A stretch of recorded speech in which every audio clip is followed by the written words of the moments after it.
gonna drive 2013 Dusk Edition Camaro SS.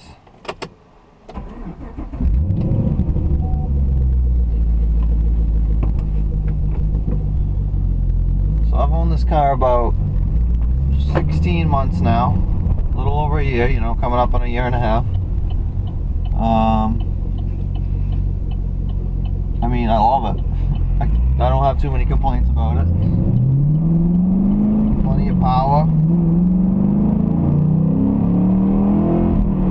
Got a 6.2 V8.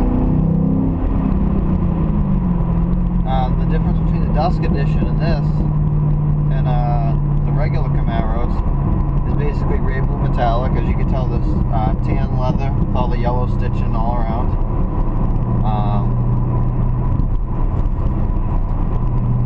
It's only available in 2013, and they're not for sale anymore. 2013's over.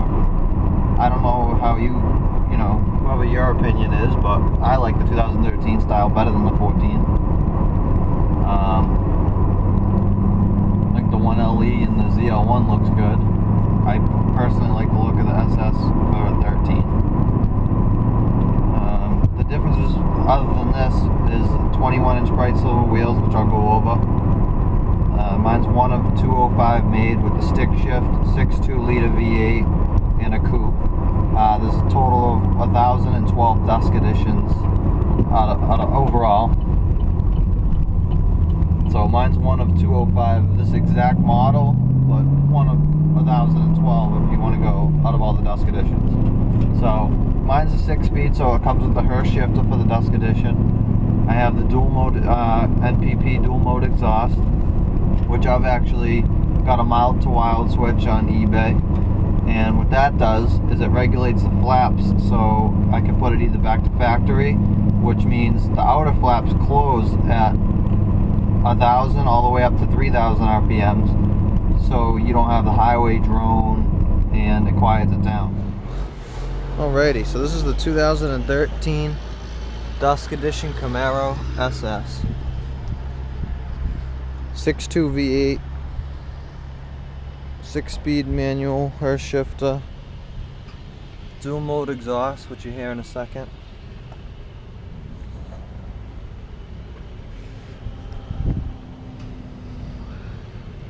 This is the SS2SS with the RS appearance package.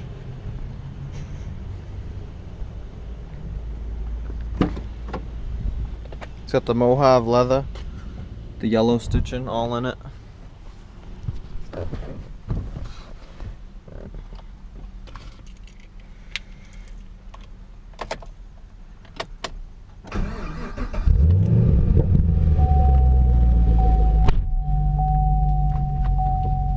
I've had it just over a year, and she's got 19,488 on the clock.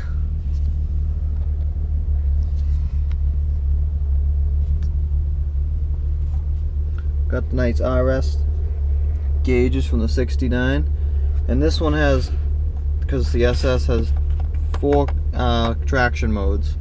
So if you see here on the clock, right now I got full traction on, full stability on. You hit it once, traction's off. You still got stability, so if you cock it to the side, the car goes sideways, it'll straighten you back out.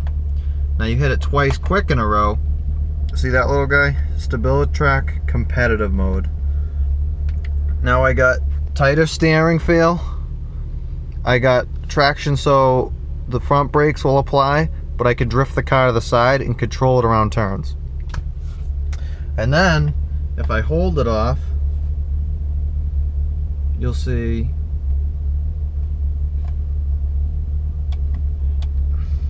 hold on.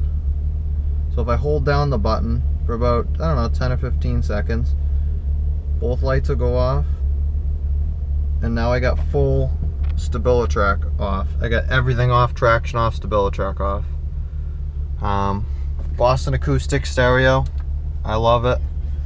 Got XM. You could check if you pay for your weather, Bluetooth, movies. You could check fuel prices. You got Pandora, Stitcher, auxiliary, USB. Now this has no disk drive. You can store pictures as well. This has no disk drive, So what that means is you don't have your CDs, but in the center console here, don't mind my mess, you got USB hookups and auxiliary down there, and then you got a charge port here, which I have USB charge ports anyway. You got the yellow stitch center console. Back leg room's not too bad. Headroom's not the best on this car because it's almost like a chopped look design. Pop the hood for you guys.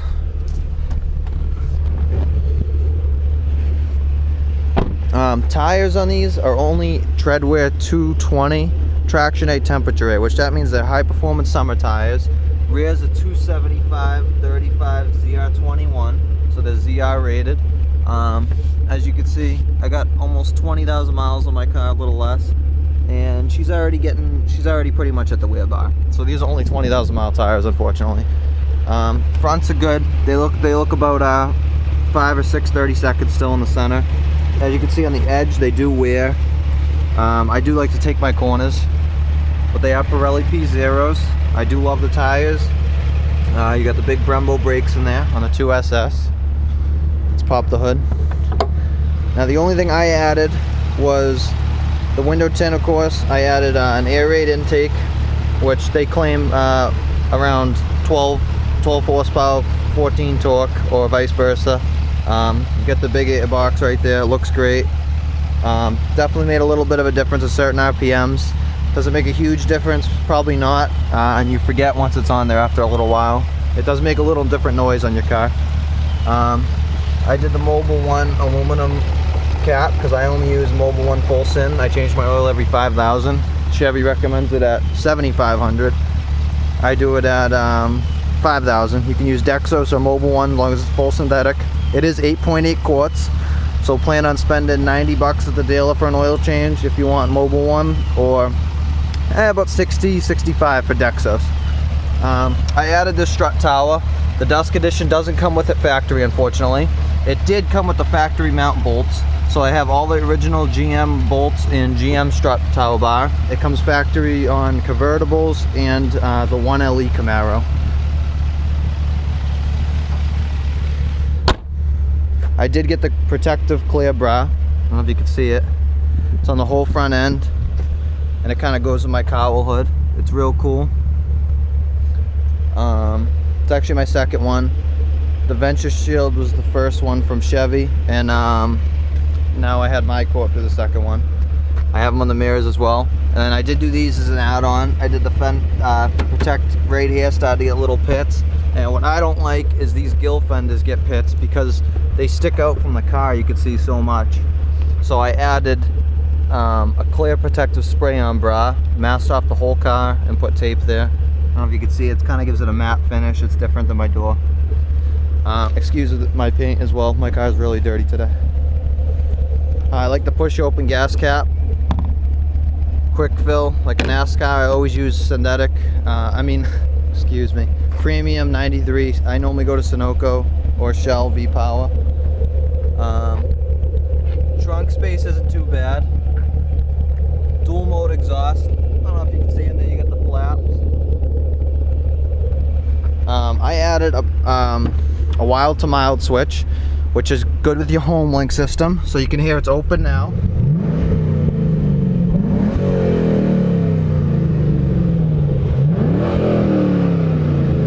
And then if I close it, I set it to the middle home link button.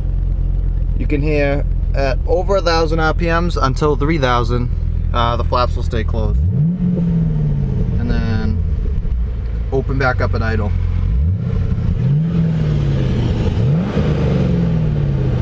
And then back open.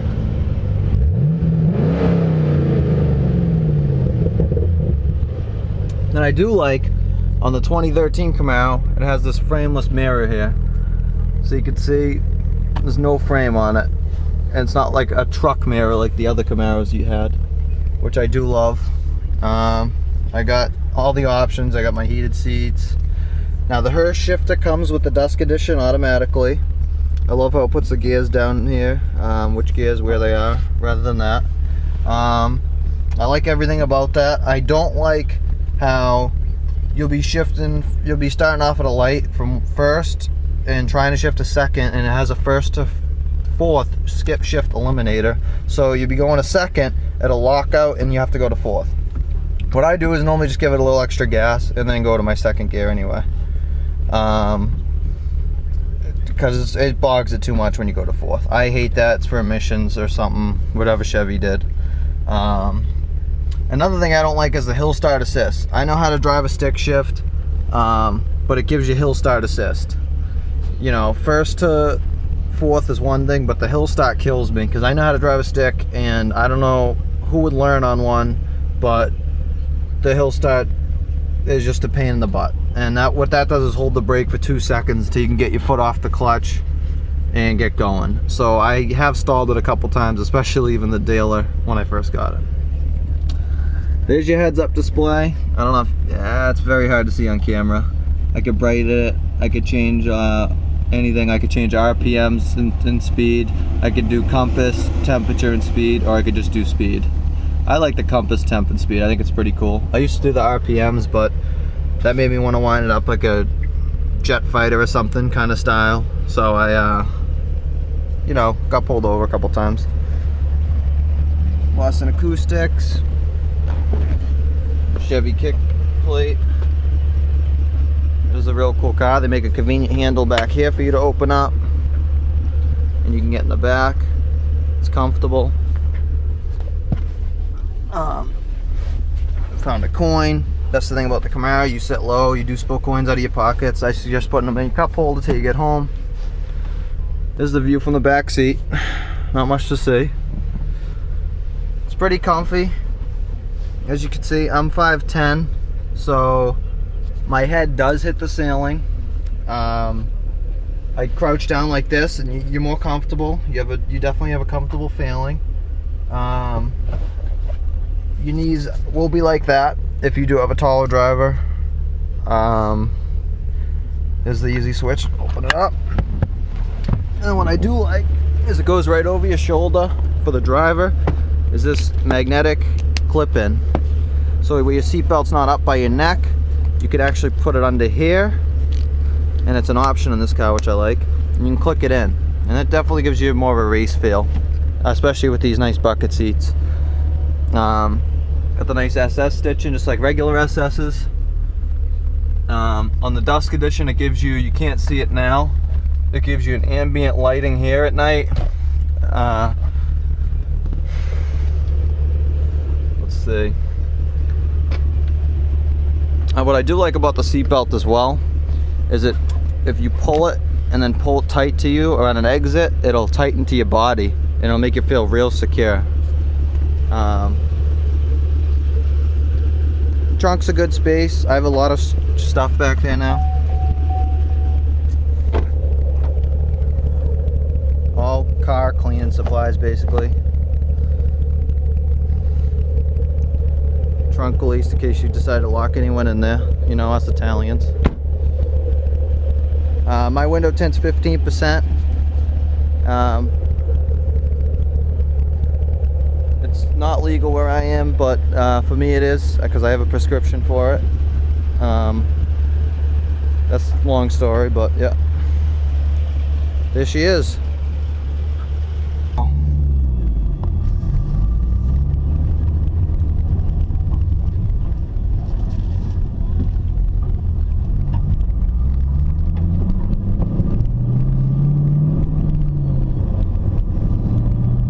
So I can't go too crazy today with her, but she has a lot of fun. It's got the 6.2 LS3 motor, which is very reliably upgraded and easy to upgrade. There's a lot of mods for cheap. Not cheap, but compared to other vehicles, it is cheap for the speed you get. Go down a couple back roads, I know. I'm in New England, so unfortunately I do have potholes and all that unfortunate stuff. I'm gonna leave my dual mode exhaust open for you guys, just to get the sound. It's a lot better. That mild to wild switch is very, very well worth it, and I want to thank Corvette Garage. I believe they're out of Pennsylvania, if I'm not mistaken, but they're on eBay. You can pick the mild to wild switch up just under $80 if you guys have Camaro or Corvette. 13 and up is when they did the dual mode exhaust. You can have it installed on any Camaro. Eventually I do plan on going with, like I said, I've had the car a little over a year, about 16 months.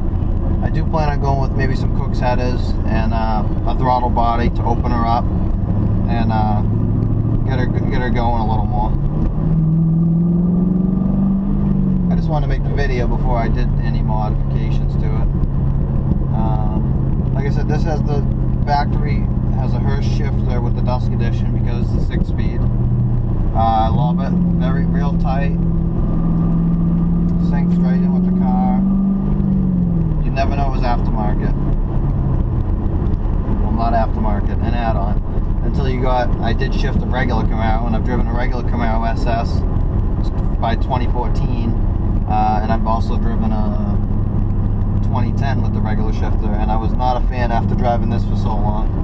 You definitely want the Hurst shifter in there, so that's a must. It gives you the full feel.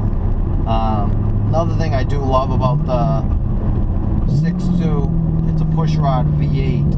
So while it's not with the newest technology, Chevy's kept their original technology, and it does feel, it has a nice idle at a light. Would I prefer a cammed, you know, muscle car? Of course. But this will do for now.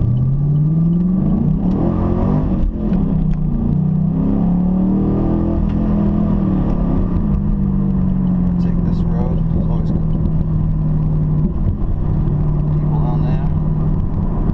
I'm gonna go to a non-populated area. Do some corners.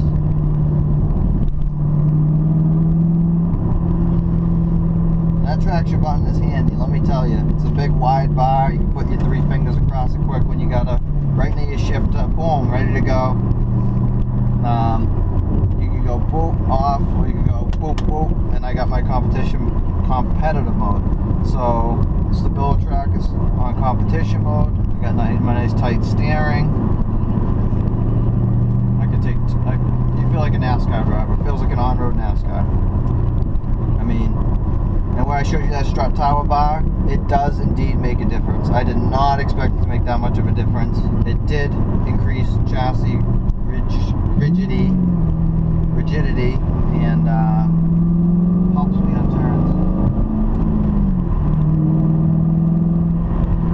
People are always asking how fast is this? How fast is each gear? First gear is about 50-53. Second gear, you can do 76. Third, I can do $110. I think a little more, $112. So I've heard. And fourth gear, I plead the fifth. Wouldn't know that. Fifth and sixth, she is governed, and the middle is the fifth gear. It's 155 miles an hour in the U.S. European models, or if you tune it, would be better. I have not done so because I like my warranty.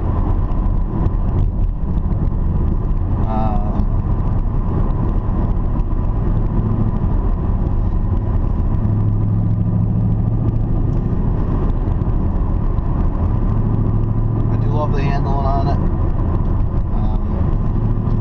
Feels like a modern day muscle car / race car, of course, and that's the feeling I want in person.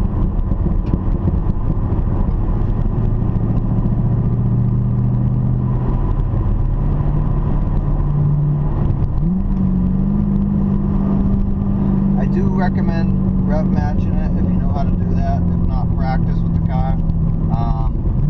Because of all the torque, the transmission can be clunky once in a while. It's a lot better when you rev match.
do like on the turn signal on the highway as well. You have a 3-lane switch, so you can lightly tap it, and it'll blink 3 times. Don't do 3-lane switches. So you can switch lanes on the highway without putting the blinker back down, forgetting to shut it off.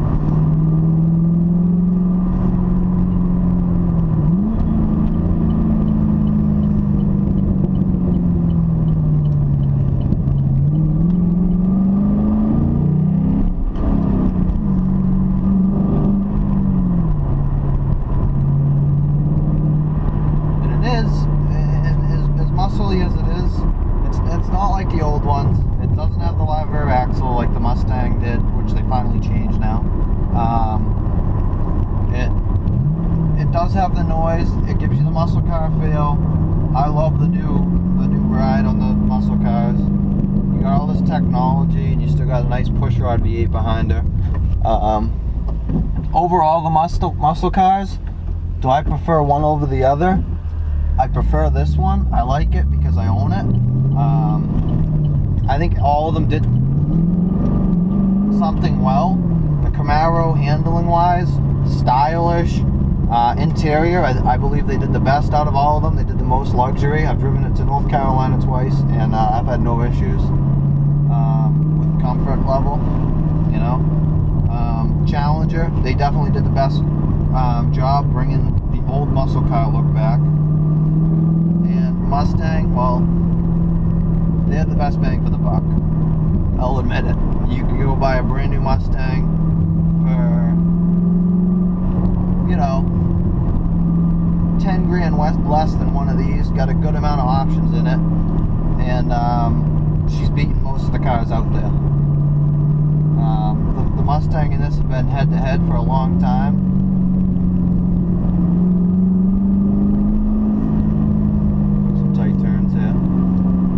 The Mustang definitely is fun with the live rear axle if you like kicking it out at 120 on an overpass on the highway, or whipping some serious nice circular donuts, which this can do as well.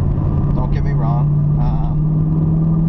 Tires are staggered on this, as I was saying, 245 up front, 275 rear, which does mean they're expensive and you can't rotate them, so that's another negative on this behalf. Yeah, I've got a truck in front of me now.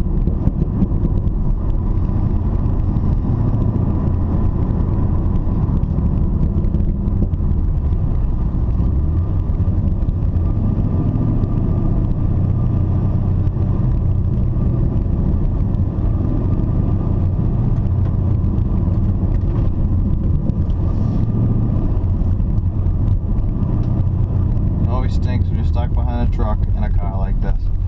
It's the only thing. If you plan on buying one of these muscle cars, Camaro, you're having so much fun, and it seems like every time I hit that competition mode on, there's someone in front of me. There's traffic, there's someone slows down, you got granny driving. If you look up ahead, there's a car. That's the only problem with a car like this. You always want to get on it. You want to have your fun and you want to go.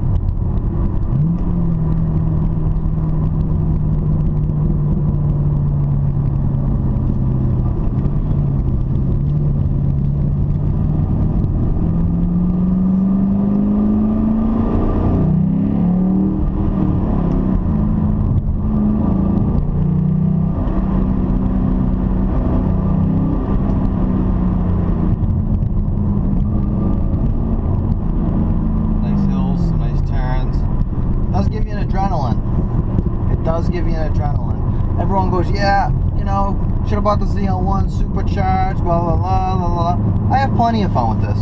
You can't use the ZL1's power on the road. I could barely use this on the road, and I have plenty of fun with it. If I wanted to buy the ZL1, I'll go and spend the extra 15 grand. You got the magnetic ride control, you got 305 rear tires, you got stick-here Goodyear Eagle F1s, which on the 1LE shares with the ZL1. Gets 0 to 60 in 4.2, where my car does it in 4.4 seconds, which isn't a huge deal.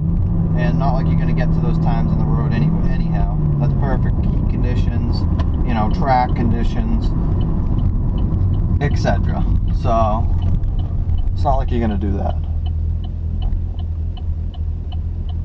But I wanted to go back. I did want to go and take another road. This one gets too busy out here. Let's turn around quick.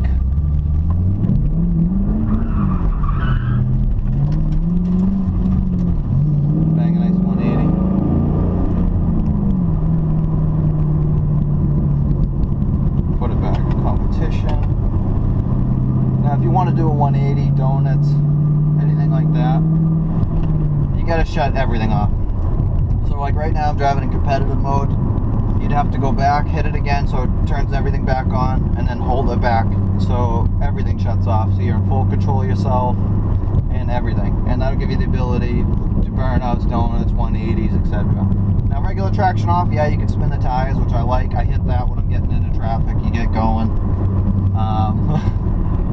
Everything off, definitely like that 180 feel gives you an awesome, it's just an awesome feeling. I can't explain it. You got to experience it for yourself.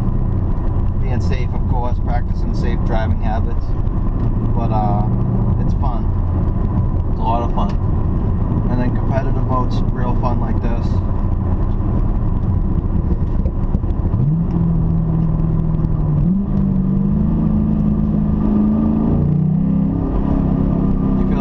Out of the rear end still. You can definitely know when the tires get stickier because you feel it hugging the road, even on turns like this. See, the rear end won't break loose on you. With the Summit Performance tires, you do got to be careful when it starts to get colder towards winter time. For you New Englanders, Northerners, anyone like, you know, north, northwest, northeast, because once you get under 50 degrees, the tires do get less traction. 40 degree range, they spin more, it kicks out on you, which is fun. You just got to be prepared. You can't drive like you normally drive. The roads are drying up. It rained this morning. This car, it can handle it good. Even in the rain, when these tires are newer, I did notice that they were awesome. Even on exits, I wouldn't go say taking a, you know, an 80 mile an hour exit with wet roads. I'm not saying that. I'm just saying it can handle real good for the conditions, you know.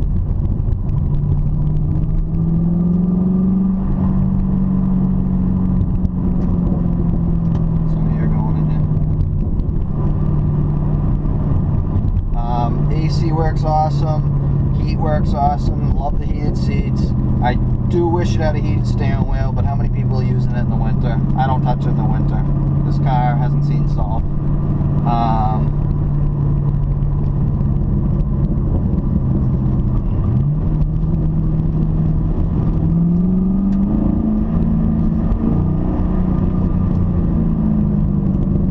Sorry, take turns again.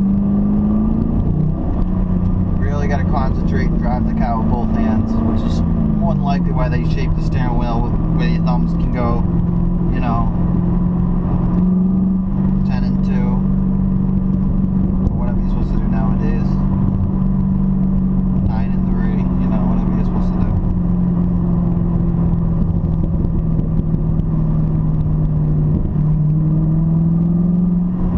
But you do gotta pay attention. So like I said, AC's awesome, heat's awesome, heated seats are great. I would like a heated steering wheel.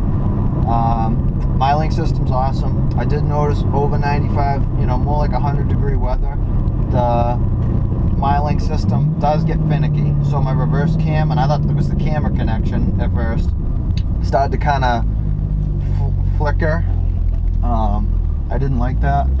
And then also when I turned my air controls on, it still said it was on the same temperature I left it at last time. It didn't show anything else, so.